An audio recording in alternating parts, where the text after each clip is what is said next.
David J. Grant, and I injured my spine twice with a company I was with for 20 years.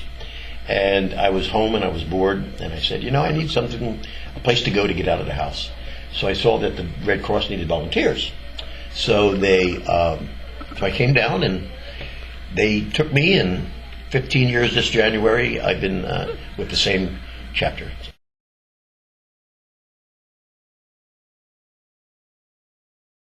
It's a program where right now we're the largest in the country, I do believe, for helping veterans go home if there's someone sick. It's basically designed to let the soldiers, they cannot leave this military without going through the Red Cross to get home to see a sick parent, or a parent who passed away, or a relative that's passed away, or any type of problem that they need to get home for. That's pretty much what the APHIS is for. Yes, I was in the 101st Airborne in 1970 and 71 in Vietnam. I was a radio operator and in the field, and we didn't have a lot to do with the Red Cross at that point, but we did have the candy stripers that would come in and give us certain packages and that sort of thing. So ever since I was a young kid, I grew up in an orphanage in Philadelphia.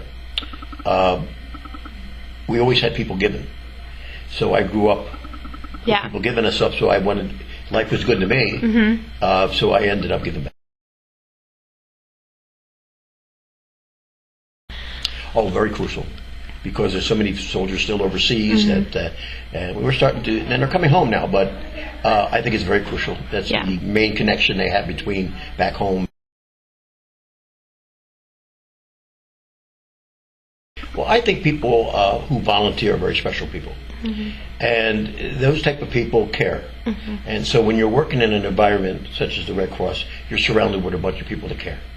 And because of that, I wouldn't have been with the Red Cross this past 15 years. So it's been really a great place to work. So.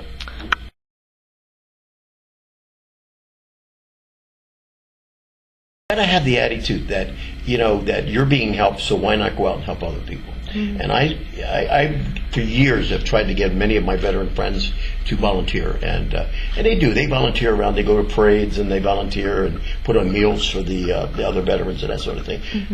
But they don't volunteer in the mainstream, pretty much in the veteran community. I said, well, go find something you can do to volunteer. Read to children in a hospital. Volunteer at the Red Cross, give blood, whatever you can do to have your community, to support your community.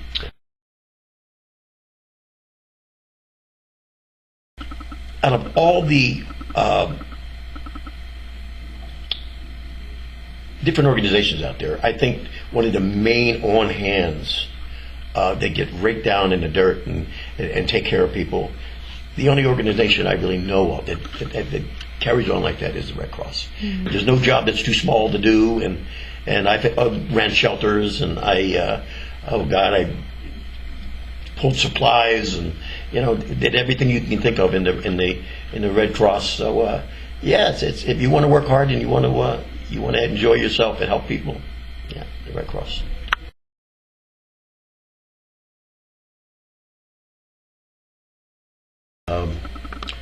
The tornado was, I ran a shelter for almost a week, and it was just, and most of the people in the shelter were immigrants from Nepal, India, and Bhutan.